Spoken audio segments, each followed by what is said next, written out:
The morning mist clung to the Pennsylvania hills like smoke from old battlefields, rolling across the forgotten corners of what once had been Camp Meridian, a World War II training facility that time and bureaucracy had left to crumble in silence. Marcus Sullivan sat in his beat-up Ford pickup, engine ticking as it cooled, staring through the cracked windshield at what the real estate listing had called military surplus property with historical significance. Before we dive into this incredible true story, make sure to hit that subscribe button, because tomorrow we have an extra special story for you that will absolutely blow your mind. What he saw was a concrete bunker, half buried in the hillside, streaked with rust stains and choked with decades of wild growth. Vines wrapped around the entrance like nature's own barbed wire, and the heavy steel door hung slightly ajar, revealing nothing but darkness beyond. The September air carried the scent of wet leaves, and something else, something metallic and old, like iron that had been rusting for decades. Marcus was 42, though some days he felt twice that age. His left leg bore the twisted souvenirs of an IED blast in Afghanistan 3 years earlier, a reminder that came with every step, every climb, upstairs, every morning when he swung his feet out of bed and felt the familiar ache shoot up through his hip. The Purple Heart sat in a drawer at home, next to medical bills he couldn't quite pay, and discharge papers that felt like both an ending and a beginning he hadn't asked for. The disability checks covered rent on the small apartment he shared with his daughter Sarah, but barely. 18 years old, brilliant, and determined to study engineering at a university they couldn't afford. Marcus's marriage hadn't survived the combination of his injuries, the nightmares that visited more often than his VA counselor, and the weight of what he'd seen in places whose names he tried not to remember.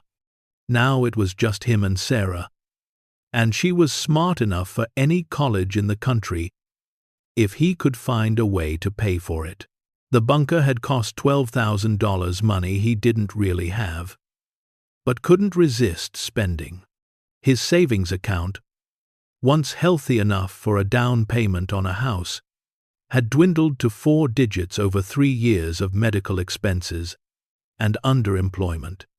But something about this place called to him, maybe because it felt as broken and forgotten as he did some days.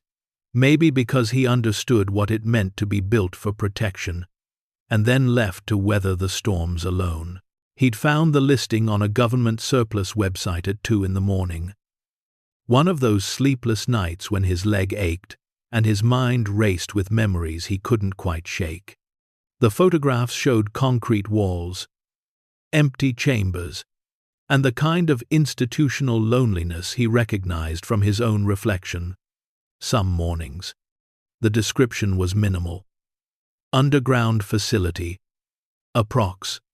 2,500 square feet, built 1942, decommissioned 1947. Structural integrity verified. Utilities disconnected. Historical significance unspecified. Marcus climbed out of the truck, favoring his good leg, and approached the bunker entrance.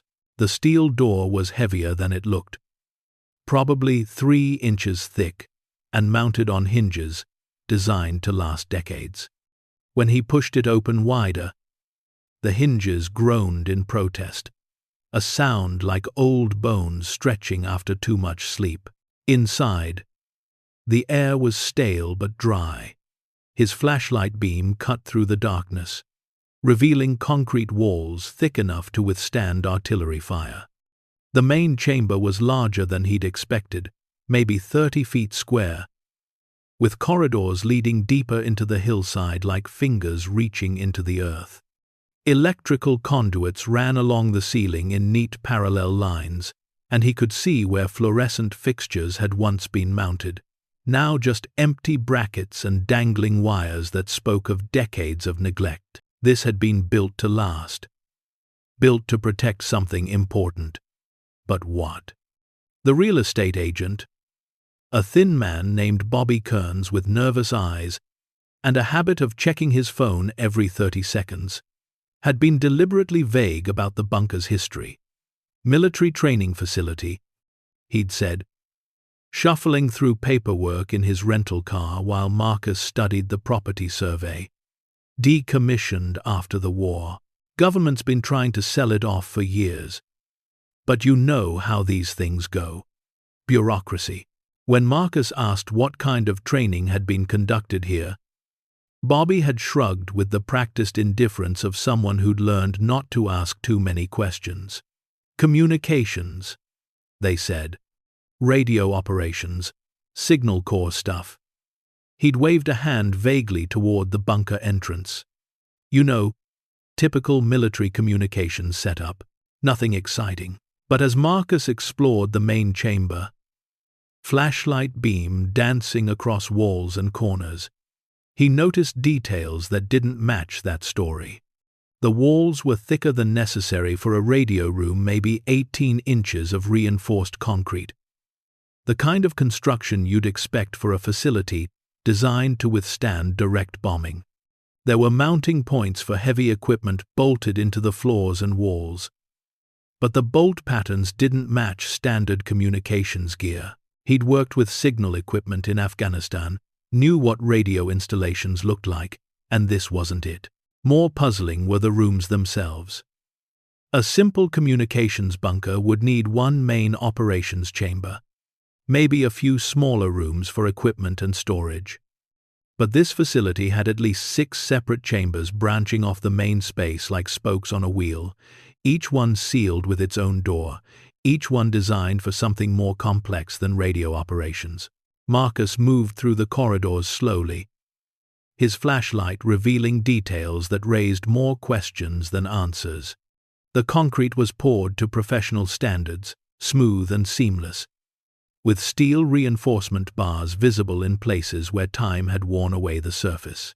The electrical system was more sophisticated than needed for basic communications, heavy gauge wiring, multiple circuits, enough capacity to run serious industrial equipment. In one of the smaller chambers, he found something that made him pause. Mounting brackets for what looked like bank vault doors. Heavy steel frames with complex locking mechanisms. The doors themselves were gone, probably removed when the facility was decommissioned. But the mounting hardware remained. Why would a communications bunker need vault-grade security? The deeper he went into the facility, the more convinced Marcus became that the official story didn't add up. This wasn't just a radio installation. It was something else. Something that required heavy security, thick walls, and the kind of careful construction that spoke of important secrets. One corridor ended at another steel door. This one sealed with a deadbolt that looked original to the facility's construction. Marcus tried the handle, but it wouldn't budge. The lock was military issue, probably installed when the bunker was built in 1942. The door itself was different from the others, heavier, with reinforcement plates welded around the frame. Whatever was behind that door, it had been locked away for a very long time. Sarah arrived just as the sun was setting, her Honda Civic bouncing up the dirt road that led to the property like a faithful dog following its master home. She was 18, thin like her mother but with Marcus's stubborn chin and dark eyes that missed nothing important and forgave most everything else. She'd inherited his mechanical aptitude too, the kind of natural understanding of how things worked that had made him a good soldier and would make her a great engineer if they could find a way to pay for school. "Dad," she called out, climbing from the car with her backpack slung over one shoulder and a thermos of coffee in her other hand. "Please tell me you didn't actually buy this place." Marcus emerged from the bunker, wiping dust from his hands on his jeans. His leg ached from the afternoon of exploring, but there was something energizing about being in a place that demanded to be understood, that challenged him to solve its mysteries. I bought this place. Sarah looked at the concrete structure half buried in the hillside, at the rusted steel door and the weeds growing through cracks in the foundation. She had the expression she'd worn as a child when examining broken toys, trying to decide whether they were worth fixing or better off discarded. "It looks like a tomb," she said finally. "It's history," Marcus replied. "And it's ours now." She walked closer, peering into the entrance with the same careful attention she'd once given to broken electronics, always wanting to understand how things worked before deciding whether they were worth her time. Sarah had been taking apart radios and computers since she was 12, understanding circuits and processors with an intuitive grasp that amazed her teachers and occasionally worried her father. "What are you planning to do with it?" she asked. Marcus had been asking himself the same question since he'd first seen the listing. "I don't know yet," he admitted. "Maybe restoration, maybe just exploration, maybe." He trailed off, unsure how to explain the feeling that had drawn him here, the sense that this place was meant to be his, that it represented something he needed, even if he couldn't define what that was. Sarah stepped inside, her voice echoing off the concrete walls in a way that made the space feel both larger and more intimate. "Dad, this is huge. How deep does it go?" "I haven't mapped it all yet," he said, following her with the flashlight. "But there are at least 6 rooms, maybe more. The layout's more complex than what shows on the original blueprints. And that door at the end," he led her to the sealed corridor, "that's locked tight. Original hardware." Sarah examined the steel door with the methodical attention she brought to all mechanical problems. She ran her fingers along the frame, checking for weak points or alternative access routes, the same way she'd approach a particularly stubborn computer program or a carburetor that refused to be rebuilt. "This isn't just locked, Dad," she said after several minutes of investigation. "It's sealed. Look at the edges. Someone welded reinforcement plates around the frame after the original construction. Whatever's in there, they really didn't want anyone getting to it." Marcus studied the door more carefully, seeing details he'd missed before in his initial excitement of exploration. Sarah was right. The reinforcement looked like it had been added years after the bunker was built, probably sometime in the late 1940s or early 50s, based on the welding techniques and the type of steel used. "The question is why," he said. "And the bigger question," Sarah added, pulling a small LED flashlight from her backpack and playing the beam along the doorframe, "is what we're going to do about it." She found something he'd missed. A small drainage hole near the bottom of the frame, carefully drilled and fitted with a brass grommet. "They were worried about water damage," she said, kneeling to examine the hole more closely. "Whatever's behind this door, they wanted to protect it from moisture." Marcus knelt beside her, feeling the familiar satisfaction of working alongside his daughter on a problem that demanded both their skills. "Can you see anything through it?" Sarah took a smaller flashlight from her toolkit. She'd started carrying tools everywhere since middle school, and aimed it through the opening. The beam disappeared into darkness. "It's a big room, Dad. Bigger than the main chamber. And there's something in there. I can see shapes, but I can't tell what they are." They spent the rest of the evening exploring the bunker's other rooms, mapping the layout, and trying to understand the facility's original purpose. Marcus had brought a notebook and sketched rough floor plans while Sarah took measurements and photographed details with her phone. The more they documented, the more convinced they became that this wasn't a simple communications installation. The electrical system was overbuilt for radio operations. The ventilation was sophisticated, with multiple air filtration systems and what looked like chemical detection equipment. Some of the rooms had reinforced floors capable of supporting tremendous weight, while others had specialized mounting points for equipment Marcus couldn't identify. In one of the smaller chambers, Sarah made a discovery that changed everything. "Dad," she whispered, her voice carrying an edge of excitement and concern. "Look at this."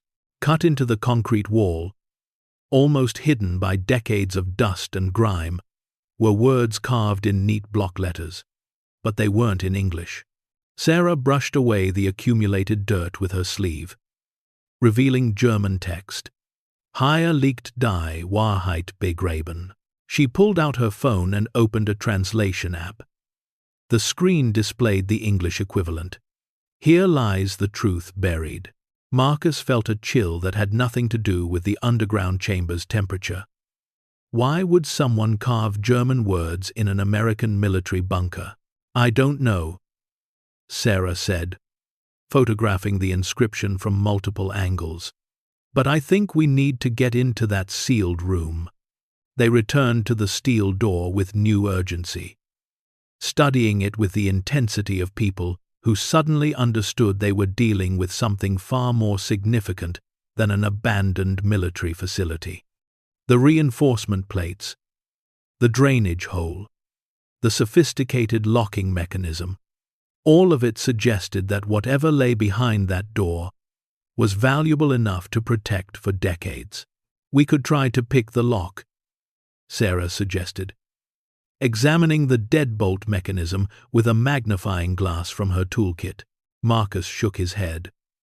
"That's military hardware from the 1940s. It's not designed to be picked, and trying would probably damage it permanently." "What about cutting through the door itself?" 3-inch steel plate with reinforcement.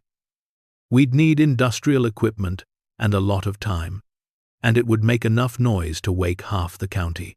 Sarah studied the door frame again, looking for weaknesses or alternative approaches. "What if we cut through the reinforcement plates instead of the door itself?" They were added later, so the steel might not be as thick. Marcus considered the idea. It would still require cutting tools and would be loud and messy, but it might be their only option for accessing whatever lay beyond the sealed chamber. And the German inscription had convinced him that they needed to know what was hidden here, regardless of the risks or difficulties involved. "We'd need an angle grinder," he said. "Industrial grade, with cutting wheels designed for thick steel. And we'd need to be prepared for whatever we find in there." "I can borrow equipment from the machine shop at school," Sarah said. "My engineering teacher likes me, and he's always telling us to find real-world applications for our studies." That night, back in their apartment, Marcus sat at the kitchen table, surrounded by the research materials they'd gathered: property deeds, historical records, military archives, and everything they could find online about Camp Meridian and its role during World War II. Sarah worked beside him, on her laptop, her fingers flying over the keyboard as she searched through databases and digitized documents, with the persistence of someone who understood that the right information could unlock any mystery. The camp was established in 1941, she read from a military history website. Training facility for Army engineers and communications specialists. Primary mission was training personnel for overseas deployment in European and Pacific theaters.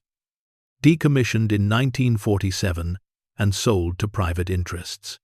Most surface buildings were demolished in the 1960s, but some underground facilities remained.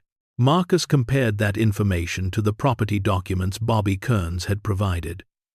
"The timeline matches what the real estate agent told me. But look at this." He showed her a faded blueprint he'd found, tucked behind an electrical panel in the bunker's main chamber. "This layout doesn't match anything I can find in the official records." Sarah enlarged the image on her laptop screen, comparing it to standard military installation designs she'd found in online archives. The bunker's layout was far more complex than typical communications facilities, with specialized rooms and security features that suggested purposes well beyond radio operations. "The power requirements are all wrong too," she said, pointing to electrical specifications on the blueprint. This facility was designed to draw enough electricity to run heavy industrial equipment. Communications gear from the 1940s wouldn't need anything close to this much power. Marcus leaned back in his chair, his leg aching from the day's exploration, but his mind racing with possibilities. He'd learned to trust his instincts during his military service, and every instinct told him they'd stumbled onto something significant. The question was whether that significance was historical, financial, or something else entirely. "Your mom used to say I was too curious for my own good," he said, thinking of Sarah's mother, and the way she'd worried about his tendency to dig into problems until he found answers, regardless of whether those answers were what anyone wanted to hear. "Mom was right about a lot of things," Sarah said quietly. "But sometimes curiosity leads to good places. And sometimes it's the only way to find the truth." They worked until after midnight, gathering fragments of information about Camp Meridian, the bunker's construction, and the military units that had trained there during the war. Much of the official record was classified or missing, but Sarah's research skills, honed by years of scholarship applications and academic preparation, uncovered details that painted a picture of something far more complex than a simple training facility. The bunker had been built in late 1941, just months before Pearl Harbor brought America fully into the war.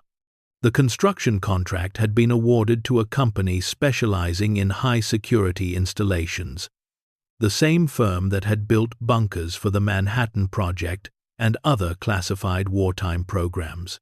Power consumption records showed electrical usage far beyond what would be needed for communications equipment, more in line with facilities handling sensitive materials or conducting classified research. Most intriguingly, personnel records indicated that several units stationed at Camp Meridian had been classified as special operations, with no further details available in publicly accessible archives. The 412th Quartermaster Detachment, commanded by a Colonel James Hartwell, had been responsible for what the records described as asset recovery and security operations in the European theater. "Asset recovery," Sarah repeated, looking up from her laptop screen. "That's a euphemism, isn't it?" Marcus nodded grimly.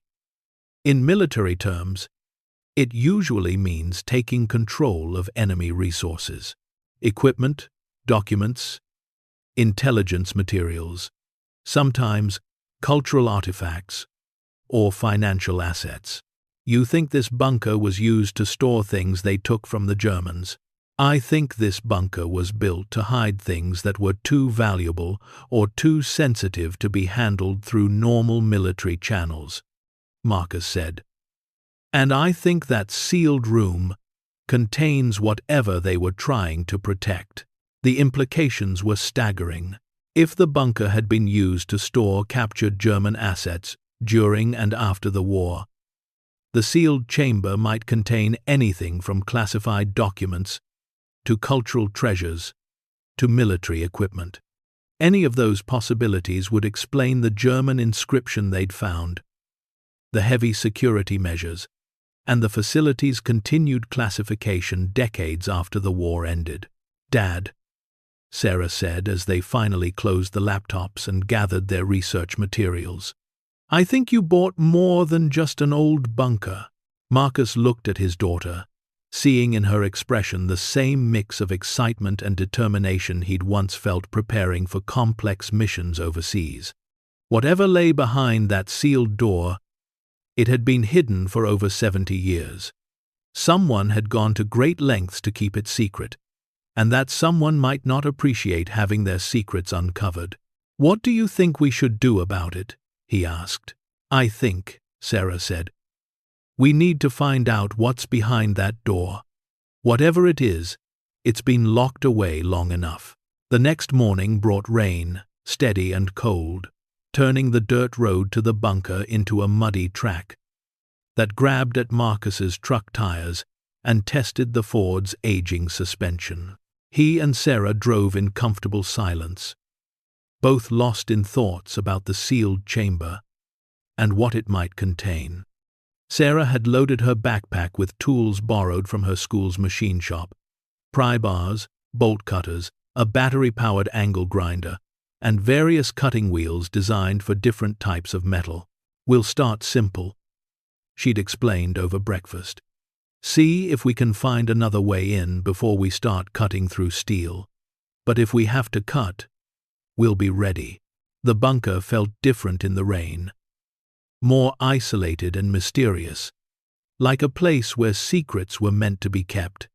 Water dripped through hairline cracks in the concrete ceiling, and their footsteps echoed in the damp air as they made their way through the familiar corridors to the sealed door. Marcus played his flashlight beam over the steel surface, while Sarah examined the locking mechanism with the methodical attention of someone who understood that mechanical problems usually had mechanical solutions. The rain drumming against the earth above them provided a steady backdrop to their investigation, muffling any sounds they made and adding to the sense of being completely cut off from the outside world.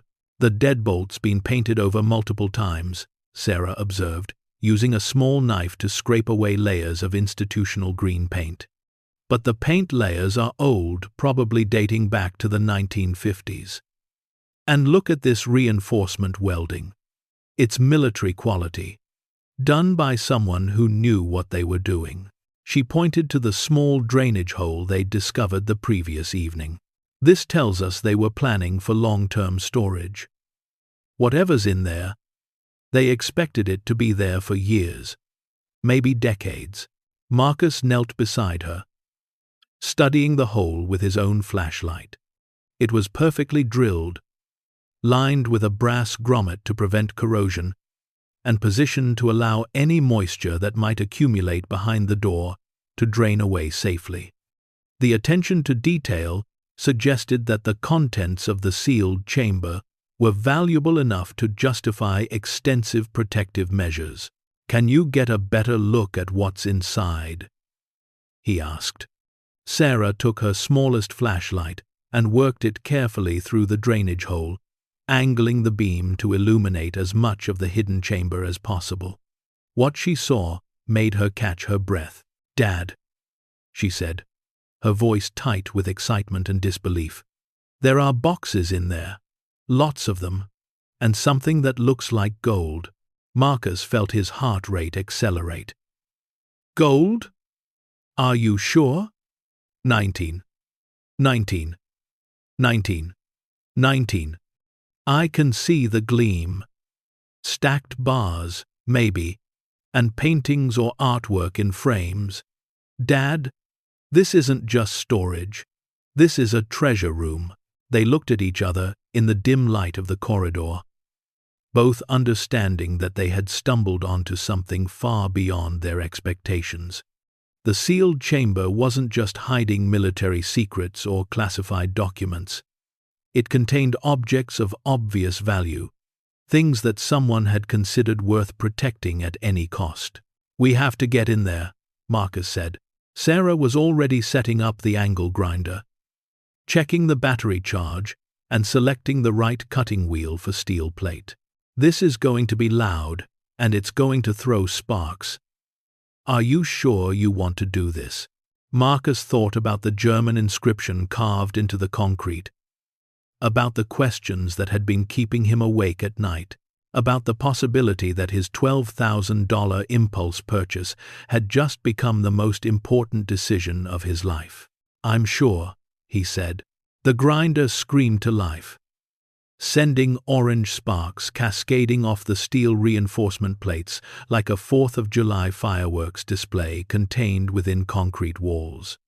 Sarah worked with the focused intensity she brought to all technical challenges, cutting carefully along the edge of the door frame where the reinforcement had been welded. The metal was thick, probably quarter-inch steel plate, but the grinder slowly chewed through it, filling the corridor with the acrid smell of hot metal and the harsh sound of steel being torn apart. It was dangerous work in the confined space. Sparks bounced off the concrete walls and showered down around them, and the noise was loud enough to damage hearing without protection. But Marcus found himself oddly energized by the process, reminded of combat engineering operations where progress was measured in problems solved rather than time served. After almost 2 hours of careful cutting, Sarah had created a gap large enough for a person to squeeze through. When she finally shut off the grinder, the silence that followed felt profound and expectant, as if the bunker itself was holding its breath to see what would happen next. Marcus played his flashlight beam through the gap they'd created, and the light was immediately swallowed by an enormous space that seemed to stretch beyond his beam's reach. "Hand me that pry bar," Sarah said. Working together, they managed to bend the cut section of steel enough to create an opening wide enough for a person to squeeze through safely. Marcus went first, his flashlight cutting through the darkness as he stepped into the hidden chamber. What he saw made him forget how to breathe, forget how to think, forget everything except the overwhelming evidence of his eyes. The room was enormous, easily twice the size of the main chamber, and it was filled with treasure. Shelves lined the walls from floor to ceiling, and every shelf was packed with objects that gleamed and glittered in the flashlight beam. Gold bars stacked like cordwood, oil paintings in ornate frames, sculptures wrapped in protective cloth, wooden boxes that spilled over with jewelry and precious stones. There were dozens of paintings, many in styles he recognized from museum visits. Classical works that belonged in galleries, not hidden in an underground bunker. The gold bars bore the unmistakable markings of Nazi eagles and swastikas, dates from the early 1940s that made his stomach clench with understanding. "This is stolen," he said quietly, his voice barely audible in the vast chamber. "All of it. This is Nazi loot." Sarah squeezed through the opening behind him, her own flashlight adding to the illumination and revealing even more treasures tucked into corners and stacked in careful arrangements. She was examining wooden shipping crates near the back wall, playing her light over labels written in German, addresses in cities he recognized from World War II history. Berlin, Munich, Vienna, cities that had been centers of Nazi power and sites of systematic looting on an unprecedented scale. "Dad, look at these dates," she said, her voice filled with awe and growing understanding. 1943, 1944. These crates were shipped during the war. Someone brought this stuff here and hid it.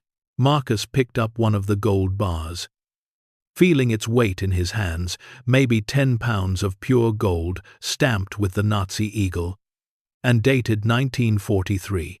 "This is worth." He did quick mental math, multiplying weight by current gold prices. "Sarah, there are hundreds of these bars. And the paintings, the jewelry." He looked around the chamber, trying to estimate the total value of what they'd discovered. This could be worth millions, maybe hundreds of millions. The scale of the discovery was overwhelming, beyond anything they could have imagined when they'd first decided to cut through the reinforcement plates. This wasn't just a hidden cache or a forgotten storage room. This was one of the largest collections of Nazi-looted treasure ever discovered. Hidden for over 70 years in an American military bunker that was supposed to have been empty. But why is it here? Sarah asked. The question that would dominate their thoughts for days to come. Why would someone hide Nazi treasure in an American military bunker? And why has it stayed hidden all this time? Marcus set down the gold bar, his hands trembling slightly as the full implications of their discovery began to sink in. They had stumbled onto something that could change their lives forever. Something that represented both incredible opportunity and tremendous danger. The treasure could solve every financial problem they'd ever faced. Could set Sarah up for life. Could give them both a security they'd never known. But it also belonged to others, to families who had been robbed, to victims of one of history's greatest crimes, to people who might still be alive and searching for possessions that had been stolen from them decades ago. As father and daughter stood in the hidden chamber, surrounded by billions of dollars worth of stolen treasure, they faced a choice that would define not just their future, but their character. The easy path was obvious. Take what they could carry, sell it quietly, and never speak of what they'd found. The right path was far more complicated and dangerous. In that moment, Marcus understood that buying the bunker for $12,000 had been the easy part. Deciding what to do with what they'd found would be the real test of who they were and who they wanted to be. The truth, as the German inscription had promised, was finally buried no longer. Now they had to decide what to do with it. Truth, protectors of memory, and advocates for justice that had been delayed for over 70 years. The sealed chamber was no longer just a mystery to be solved. It was a responsibility to be honored, a trust to be protected, and a chance to make sure that the victims of history's greatest crimes were finally remembered in the way they deserved. As Marcus looked at the evidence they'd gathered and thought about the choices ahead, he realized that buying the bunker for $12,000 hadn't been an impulse purchase. It had been destiny calling, offering him and Sarah the chance to be part of something larger than their own lives, something that would matter long after they were gone. The real work was just beginning. But for the first time since his medical discharge, Marcus Sullivan felt like he was exactly where he belonged. The morning light filtered through the bunker's entrance as Marcus and Sarah returned with more equipment, determined to fully catalogue what they'd found in the sealed chamber. 3 days had passed since their first entry into the hidden room, and neither of them had slept well since. The weight of their discovery pressed down on them like the concrete walls that surrounded the treasure, a constant reminder that they now carried secrets that had gotten people killed. Sarah had borrowed additional lighting equipment from the university's theater department, claiming she needed it for a photography project. Marcus brought his old military-issue camera, a ruggedized model that could handle low light conditions without flash. They'd agreed that documenting everything was crucial before they decided what to do next. "I've been thinking about this all night," Sarah said as they prepared to enter the chamber again. "The scope of what's in there, the historical significance. Dad, this isn't just stolen treasure. This is physical evidence of the Holocaust, of systematic theft on a scale most people can't even imagine." Marcus nodded, adjusting the portable lights they'd set up around the opening. "I know, and that makes it both more valuable and more dangerous than we originally thought." Inside the chamber, the additional lighting revealed details they'd missed during their first exploration. The room was even larger than they'd realized, extending deep into the hillside with alcoves and storage areas that seemed to go on forever. Every surface was covered with stolen possessions. Paintings stacked dozens deep, sculptures wrapped in protective cloth, boxes of jewelry that sparkled under the artificial lights. But it was the organization that struck Marcus most forcefully. This wasn't a random pile of loot hastily hidden by fleeing Nazis. Someone had spent considerable time and effort cataloging everything, creating a systematic archive of stolen cultural and financial assets. Small tags attached to most items contained detailed information: original owners, addresses, estimated values, dates of confiscation. "Look at this," Sarah said, examining a painting that depicted a European street scene. The tag says it belonged to the Rosenthal family of Prague. Confiscated March 13, 1939. Estimated value $2,000. Marcus did quick mental math.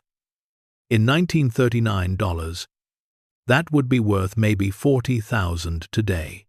But if it's an original by the artist listed here, he studied the signature in the corner of the canvas. This could be worth $500,000 or more. They moved methodically through the chamber, photographing and documenting hundreds of items. Gold bars filled multiple shelves, each one stamped with Nazi eagles and dates ranging from 1941 to 1945. The bars alone represented millions of dollars in current values, but they were probably the least historically significant items in the collection. The artwork was breathtaking and heartbreaking in equal measure. Paintings by masters whose works hung in major museums around the world.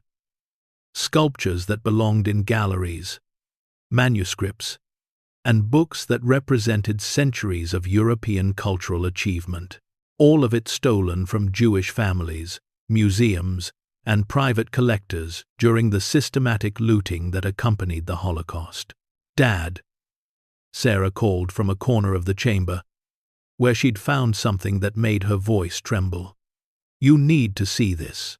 She was kneeling beside a collection of photograph albums, their leather covers cracked with age but their contents preserved in the dry air of the sealed chamber. The photographs showed families, parents, and children, wedding celebrations, holiday gatherings, the everyday moments that make up a life. Many of the photos had been torn from frames, hastily collected along with the other possessions stolen from Jewish homes across occupied Europe. Marcus knelt beside her, studying faces that looked back at them from another era. These weren't just historical documents. They were windows into lives that had been destroyed, families that had been torn apart, memories that had been preserved by accident in the chaos of systematic theft. "Someone's grandparents," Sarah whispered, holding up a photo of an elderly couple standing in front of what looked like a small shop. "Someone's children, people who had no idea their family albums would end up hidden in a bunker in Pennsylvania." The emotional weight of the discovery was overwhelming. This wasn't just treasure in the traditional sense. It was a vast collection of stolen memories, personal possessions that represented the lives and deaths of thousands of Holocaust victims. Every item in the chamber had been torn from someone's home, someone's life, someone's family. As they worked deeper into the chamber, they began to understand the true scope of what Colonel Hartwell and his team had assembled. This wasn't just one shipment of stolen goods. It was a comprehensive collection that represented years of systematic looting across occupied Europe. The organization and documentation suggested that someone had been planning to eventually return these items to their rightful owners or their descendants. "There are records here," Marcus said, finding a metal filing cabinet in the back corner of the chamber. Documentation of everything, cross-referenced by original owner, location of confiscation, estimated value, and current status. Sarah joined him as he opened the cabinet drawers, revealing hundreds of files organized with military precision. Each file contained photographs, ownership documentation, and detailed provenance information for the stolen items. Someone had spent enormous amounts of time and effort creating a system that could facilitate the eventual return of these possessions to their rightful owners. Colonel Hartwell was building a repatriation database, Sarah said, studying the files. He was documenting everything so it could eventually be returned to the families it was stolen from. Marcus felt a growing respect for the man whose death had kept this secret hidden for over 70 years. Hartwell hadn't been a thief. He'd been a protector, someone who understood that these stolen possessions represented more than monetary value. They were pieces of lives, fragments of culture, evidence of crimes that demanded justice. That's why he was killed, Marcus said quietly. Not because he was stealing, but because he was planning to expose the theft and return everything to its rightful owners. As afternoon turned to evening, they continued their documentation work, photographing files and cataloging the contents of boxes and crates they hadn't yet explored. The scale of the collection was staggering: hundreds of paintings, thousands of pieces of jewelry, religious artifacts, books, photographs, and personal items that represented the systematic destruction of European Jewish culture. But it was also a testament to survival. Every item in the chamber was something that had been preserved through the war, hidden away from further destruction, maintained in conditions that allowed it to survive when so much else had been lost forever. "We have to contact the authorities," Sarah said, as they prepared to leave for the day. "This is too important to keep to ourselves." Marcus knew she was right, but he also understood that making their discovery public would change everything about their lives. They'd become the center of legal proceedings, media attention, and possibly danger from people who preferred these secrets to remain buried. That night, Marcus sat at his kitchen table staring at the photographs they'd taken, trying to comprehend the magnitude of what they'd found. Each image represented stolen lives, destroyed families, cultures that had been nearly extinguished by systematic violence. But they also represented hope, the possibility that some small justice could still be achieved, that some families might be reunited with possessions they'd thought were lost forever. His phone rang just after midnight. The caller ID showed a number he didn't recognize. "Mr. Sullivan." The voice was professional, calm, with the kind of authority that suggested government employment. "My name is Agent Catherine Walsh with the FBI. I understand you've made some interesting discoveries related to World War II artifacts." Marcus felt his blood run cold. "Who told you that?"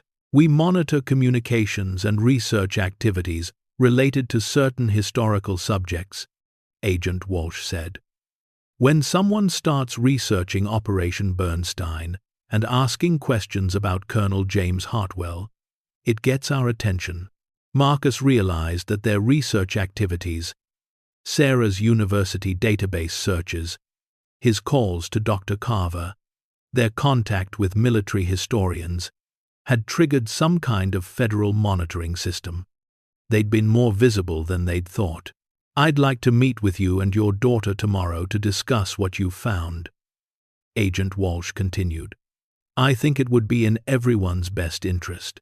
After hanging up, Marcus immediately called Sarah's phone. "Pack a bag," he told her. "We need to leave for a few days."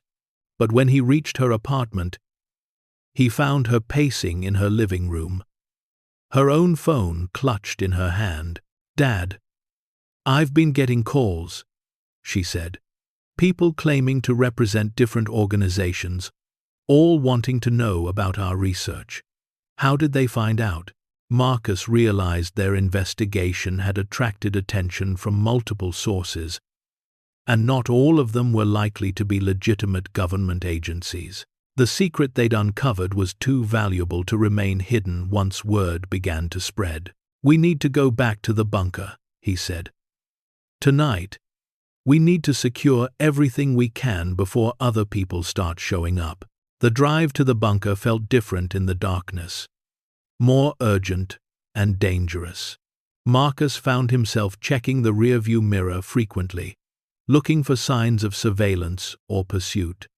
His military training had taught him to recognize when a situation was shifting from investigation to operation. and every instinct told him they were now in hostile territory. At the bunker, they worked quickly to photograph the most important documents and gather samples that could prove the authenticity of their discovery. Marcus selected several items that would be easy to transport, but historically significant. A gold bar with clear Nazi markings, a painting with documented provenance, and a file containing detailed ownership information. As they worked, Sarah's phone buzzed with text messages from unknown numbers. "Someone's offering money for information about our research," she said. "A lot of money." Marcus looked at the messages, recognizing the signs of people who weren't interested in historical preservation or justice for Holocaust victims.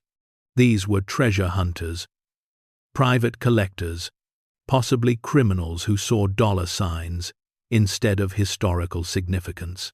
"We're out of time," he said. "We need to contact Agent Walsh and hand this over to the FBI before someone decides to take it by force." But as they prepared to leave the bunker, they heard something that made Marcus's blood freeze. The sound of vehicles approaching on the dirt road that led to the property. Multiple engines, moving slowly with their headlights off. The way people moved when they didn't want to be seen. Marcus grabbed Sarah's arm and pulled her toward the back of the bunker, away from the main entrance.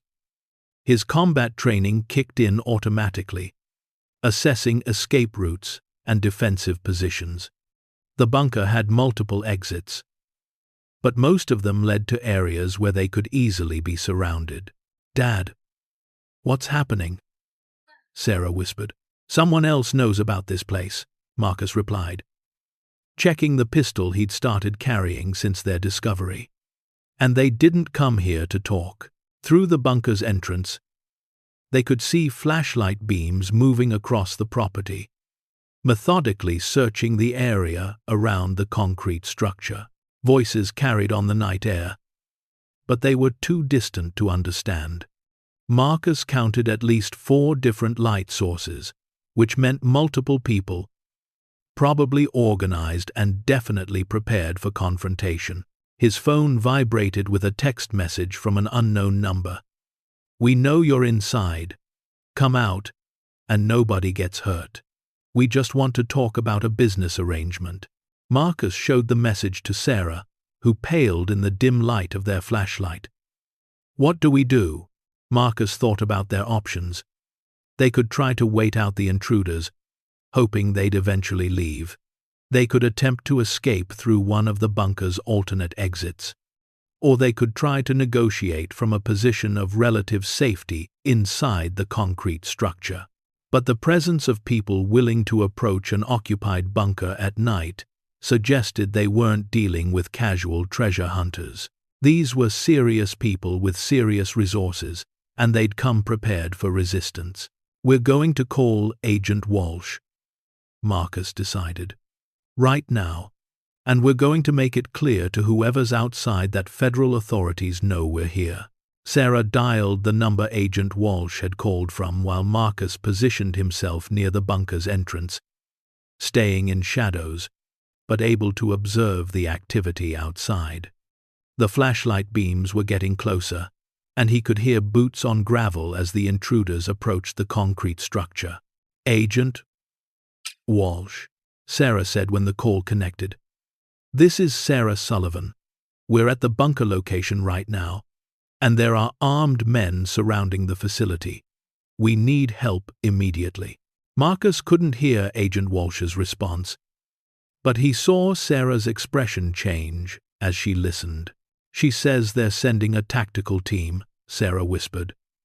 "But it'll take at least 30 minutes for them to get here."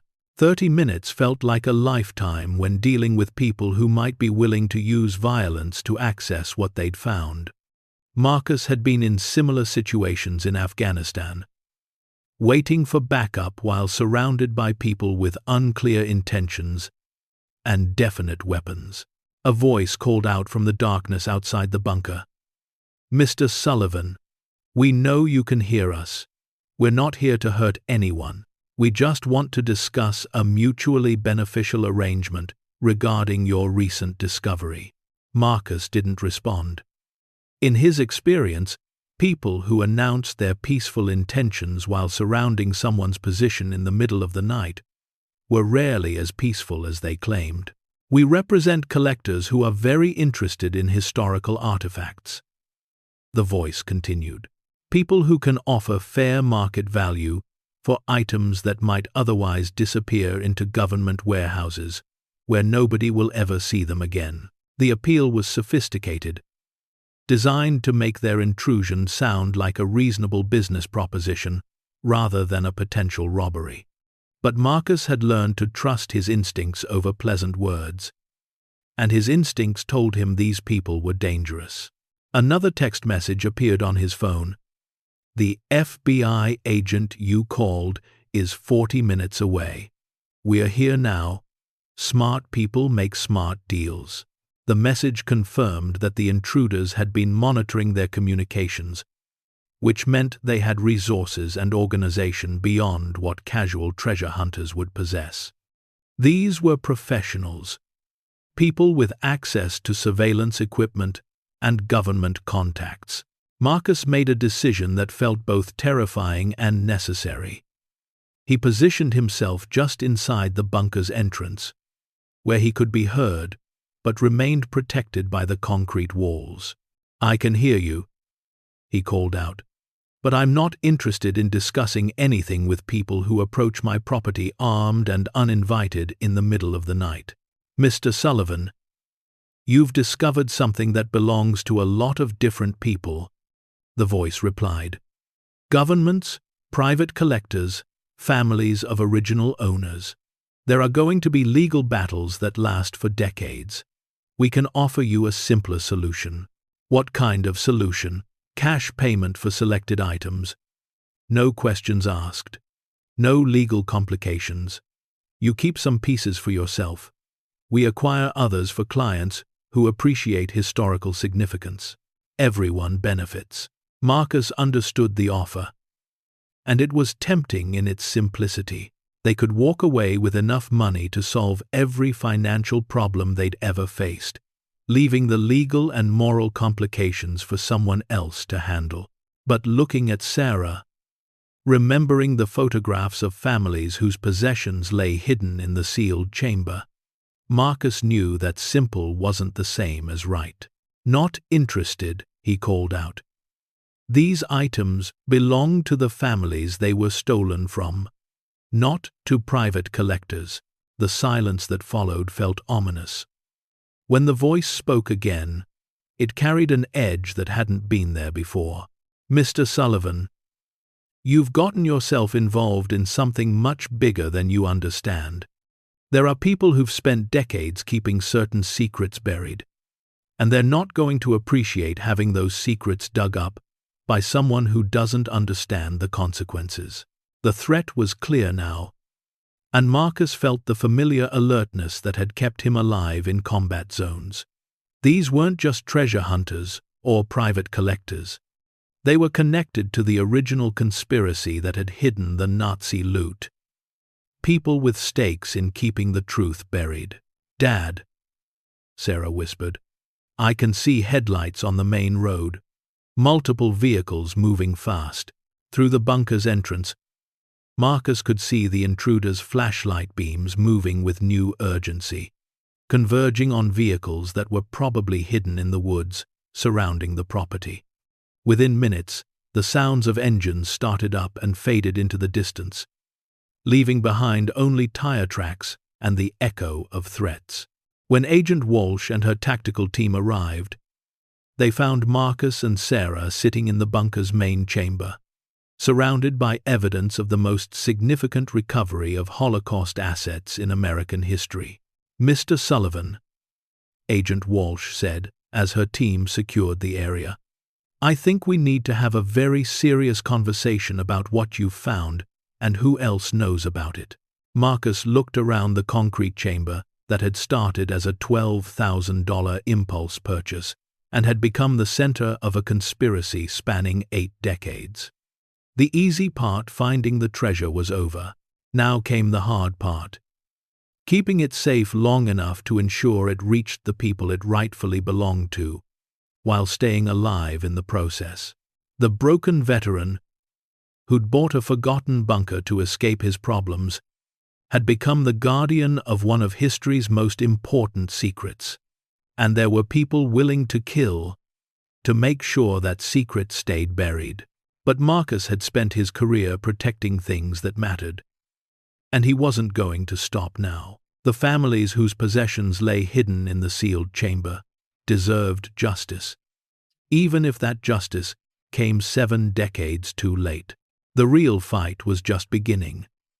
And this time the stakes weren't just personal, they were historical. The FBI field office in Philadelphia felt like a fortress. All concrete and bulletproof glass, and the kind of institutional efficiency that Marcus remembered from his military days.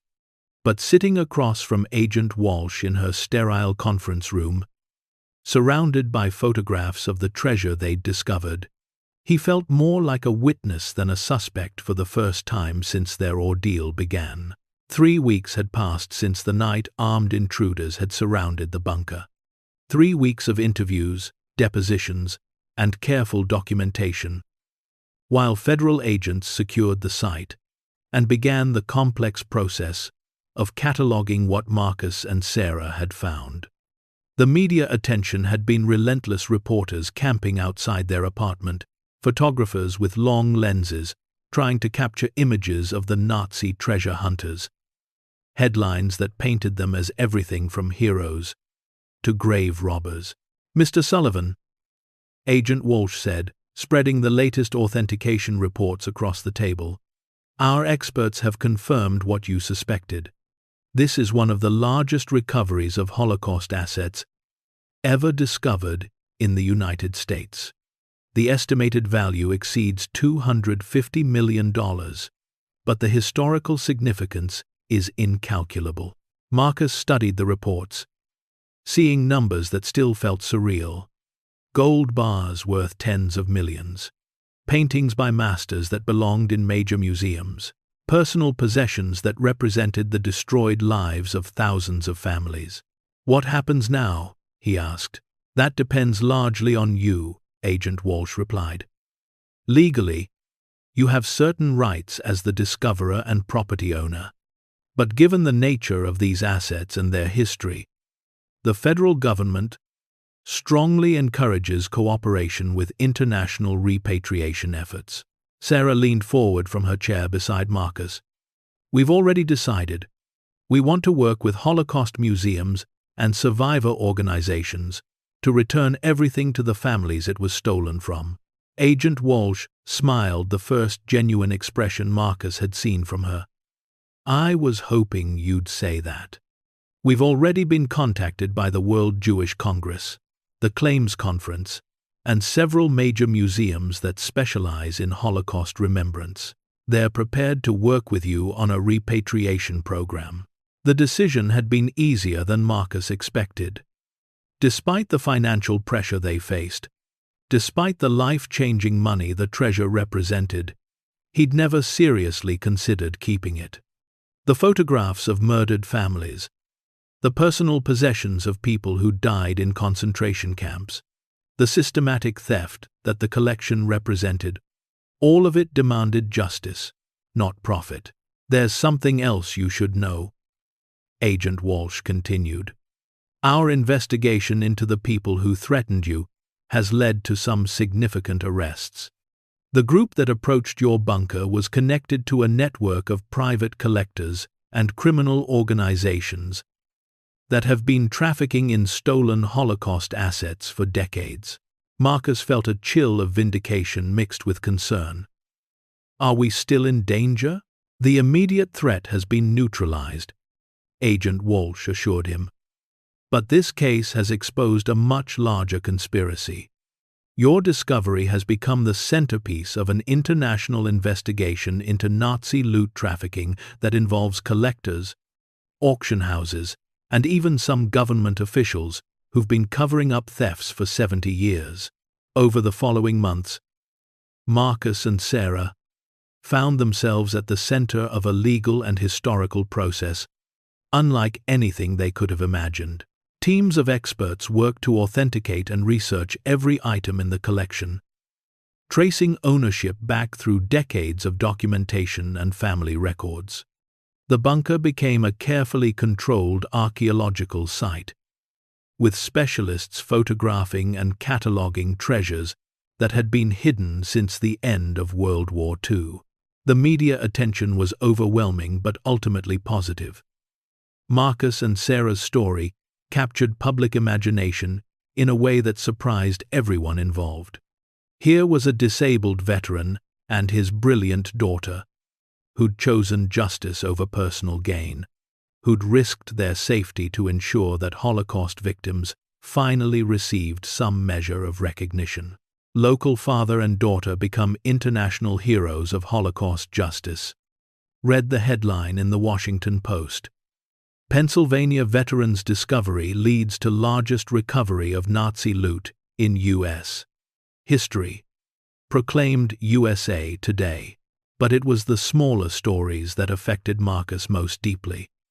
Local news interviews with Sarah, talking about the importance of remembering history.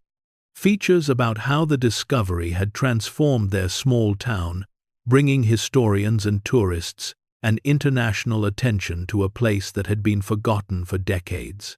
The first family reunion took place on a cold February morning, 6 months after the initial discovery. Mrs. Ruth Goldstein, 87 years old and living in New York, had traveled to Pennsylvania to be reunited with a collection of jewelry that had belonged to her grandmother. Marcus and Sarah were there to witness the moment when Mrs. Goldstein saw her family's possessions for the first time since the war. "I was 7 when the soldiers came," Mrs. Goldstein said, her voice trembling as she held a silver necklace that had been her grandmother's wedding gift. "My grandmother hid this in the garden, but they found it anyway. I never thought I'd see it again." Marcus watched from across the room, his throat tight with emotion. This was why they'd made the right choice. This moment of an elderly woman holding a piece of her stolen childhood was worth more than any amount of money. "Mr. Sullivan," Mrs. Goldstein said, approaching him with tears in her eyes, "my family owes you a debt we can never repay. You gave us back our history." Over the next year, there were dozens of similar reunions. Families from around the world traveled to reclaim possessions they'd thought were lost forever. Paintings returned to descendants of murdered collectors. Religious artifacts reunited with communities whose synagogues had been destroyed. Personal photographs that allowed families to see faces of relatives they'd never known. Not every story had a happy ending. Many items couldn't be traced to surviving family members, their original owners having been murdered without descendants. These pieces were donated to Holocaust museums around the world, ensuring they would be preserved and displayed as testimony to lives that had been cut short. The legal proceedings were complex and sometimes contentious. Various governments claimed jurisdiction over items that had been stolen from their territories. Private collectors who'd unknowingly purchased stolen pieces demanded compensation. Insurance companies that had paid claims on looted artwork decades earlier asserted ownership rights.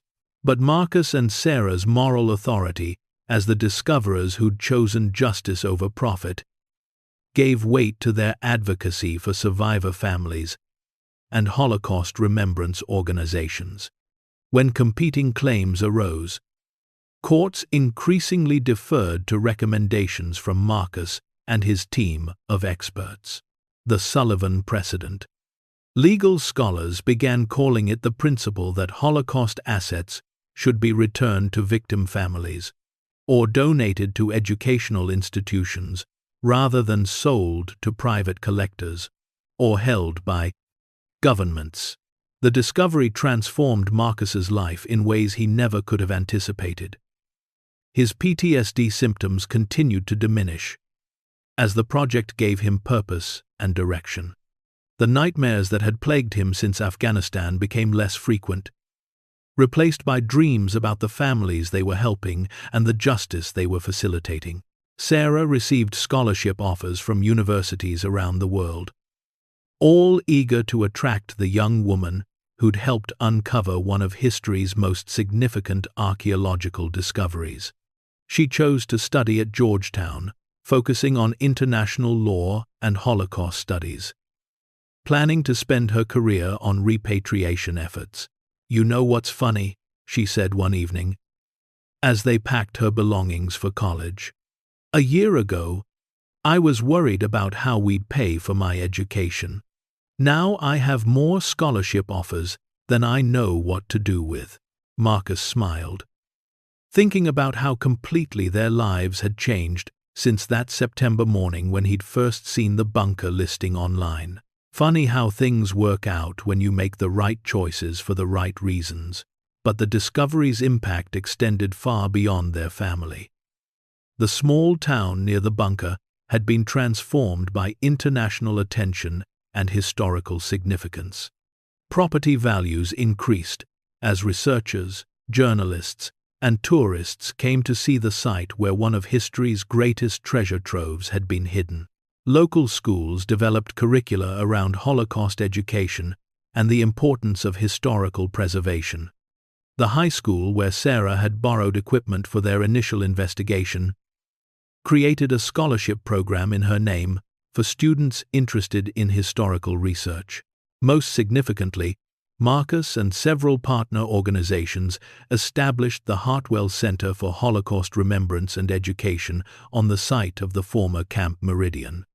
The center included a museum housing items from the collection that couldn't be returned to families, educational facilities for teaching about the Holocaust and World War II history, and research facilities for ongoing repatriation efforts. The center's dedication ceremony took place on a warm September day, exactly 2 years after Marcus had first discovered the bunker. Survivors and their families came from around the world to witness the transformation of a site that had hidden stolen possessions into a place dedicated to memory and education. "This center represents something I never thought I'd live to see," said Dr. Sarah Rosen, a Holocaust survivor who'd recovered several of her family's possessions through the repatriation program. "Justice delayed is not justice denied, as long as there are people willing to fight for what's right." Marcus stood at the podium, looking out at faces that represented dozens of countries and hundreds of families who'd been affected by their discovery. The disabled veteran who'd bought a bunker on impulse had become an internationally recognized advocate for Holocaust remembrance and historical justice. 2 years ago, I thought I was buying an old military facility that might help me deal with some personal problems," he said. "What I actually bought was a responsibility, a chance to help families find pieces of their history that had been stolen, and to ensure that the crimes those thefts represented would never be forgotten." He paused, thinking about the journey that had brought them to this moment. "My daughter Sarah and I could have kept what we found and solved our financial problems forever. But we learned that some things are worth more than money. Memory is worth more than money. Justice is worth more than money. And the courage to do the right thing when it's difficult is worth more than anything." The applause was sustained and emotional. But Marcus found himself thinking about the quieter moments that had truly mattered. Mrs. Goldstein holding her grandmother's necklace. Sarah's excitement when she'd first realized the historical significance of what they'd found. The night when armed intruders had surrounded the bunker, and they'd chosen to call the FBI instead of negotiating for personal profit. Those were the moments that defined character. The choices that revealed who people really were when faced with tests they'd never expected to face. As the ceremony concluded and guests toured the new museum facilities, Marcus found himself standing alone in the original bunker entrance, where everything had started. The concrete walls looked the same, but the space felt completely different now, not forgotten and abandoned, but purposeful and alive. Agent Walsh approached, carrying a folder she'd brought for the dedication ceremony. "There's something I wanted to give you," she said. "The final report on our investigation into the people who threatened you." Marcus opened the folder and found photographs and documents detailing a network of criminals and corrupt officials who'd been trafficking in stolen Holocaust assets for decades. Several prominent collectors had been arrested. Auction houses had been forced to return stolen pieces to victim families. Government officials in multiple countries had been prosecuted for covering up thefts and accepting bribes. "Your discovery didn't just recover stolen property," Agent Walsh said. "It exposed a criminal enterprise that had been operating since the end of World War II. Dozens of families have recovered possessions they thought were lost forever, and countless more thefts have been prevented." Marcus closed the folder, feeling a sense of completion he'd rarely experienced. The project that had started as a distraction from his personal struggles had become something far more significant, a contribution to history, justice, and healing that would last long after he was gone. Sarah joined them, having finished giving a tour to a group of college students who'd driven from Philadelphia to see the center. At 19, she carried herself with the confidence of someone who'd participated in something historically important, while still maintaining the curiosity and determination that had made their discovery possible. "Dad," she said, "there's a family here from Germany who wants to thank you. Their grandfather was a Jewish art collector who lost his entire collection during the war. We found 3 of his paintings in the bunker, and they've been displayed in their family home for the first time in 80 years. Marcus followed Sarah to meet the family 3 generations who'd traveled together to see the center and express their gratitude. The elderly father spoke with an accent that carried echoes of old trauma and new hope. "Mr. Sullivan, my father died, believing his life's work had been destroyed forever," he said. "Because of you, my grandchildren can see the paintings he loved, understand the culture he valued, remember the man he was before everything was taken from him." These were the moments that made everything worthwhile. Not the media attention or international recognition, but the personal connections between past and present, the restoration of family memories that had been severed by violence and theft. That evening, as the dedication ceremony guests departed and the center grew quiet, Marcus and Sarah walked through the museum galleries one more time. The displays told the story of systematic theft and eventual justice, of families torn apart and finally reunited with pieces of their history. "Do you ever regret it?" Sarah asked as they stood before a display featuring photographs of some of the families they'd helped. "Giving up all that money to do this instead?"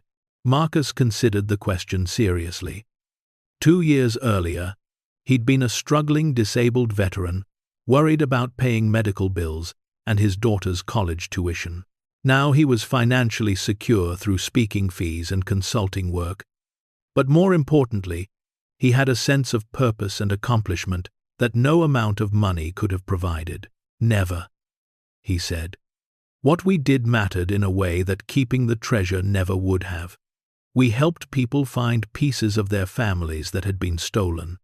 We exposed criminals who were still profiting from Holocaust theft. We created something that will educate people about history for generations." He looked around the museum, thinking about the months of work that had gone into creating displays that honored both the victims of theft and the survivors who'd reclaimed their possessions. Besides, we're not struggling anymore. Doing the right thing turned out to be the right decision in every way that matters. Sarah smiled, the expression of someone who'd learned that moral courage could be its own reward. Mom would have been proud. she would have been. Marcus agreed, and she would have made the same choice we did. As they prepared to leave the center, Marcus took one last look at the bunker entrance that had changed their lives so completely. The space that had once held stolen treasure now held something more valuable: proof that justice was possible even decades after crimes had been committed. Evidence that ordinary people could make extraordinary differences when they chose courage over comfort. The broken veteran who'd bought a forgotten piece of history for $12,000 had found something worth far more than money. He'd found purpose, healing, and the knowledge that some discoveries were meant to be shared rather than kept. Outside, the Pennsylvania hills rolled away under a canopy of stars, the same sky that had witnessed the crimes and cover-ups of 8 decades earlier. But now those hills also sheltered a place dedicated to memory, education, and the conviction that truth would always find a way to emerge from even the deepest hiding places. Marcus and Sarah drove home through the quiet countryside, both lost in thoughts about the journey that had brought them to this point. The disabled veteran and his brilliant daughter had become guardians of history, advocates for justice, and proof that sometimes the most important discoveries were made not by professional treasure hunters or government agents, but by ordinary people who found the courage to do extraordinary things. The bunker had given Marcus back his sense of purpose and helped heal wounds that medicine couldn't touch. It had given Sarah an education in history, justice, and moral courage that no university could provide. Most importantly, it had given hundreds of families the chance to reclaim pieces of their heritage that had been stolen during humanity's darkest hour. As they pulled into their driveway, Marcus realized that the nightmares that had plagued him since Afghanistan had finally stopped completely. They'd been replaced by something far more powerful: dreams about the families they'd helped, the justice they'd facilitated, and the knowledge that their choice to do the right thing had made a difference that would outlast their own lives. The treasure they'd found in a forgotten bunker had been returned to its rightful owners. But the real treasure, the satisfaction of choosing justice over profit, the healing that came from purpose, the legacy of courage that would inspire others, that treasure they would keep forever. Anyone can change the world if they're brave enough to make the right choice when it matters most. As the moon rose over the Pennsylvania hills where Camp Meridian had once hidden its secrets, Marcus Sullivan smiled with the quiet satisfaction of a man who'd found his treasure not in gold or precious stones, but in the knowledge that some things were worth more than money, and that courage, once discovered, could light the way for generations to come. The end. Up next, 2 more incredible stories of ordinary people making extraordinary discoveries. Click to explore with us, and don't forget to subscribe if you believe that the most valuable treasures are the ones we share with the world.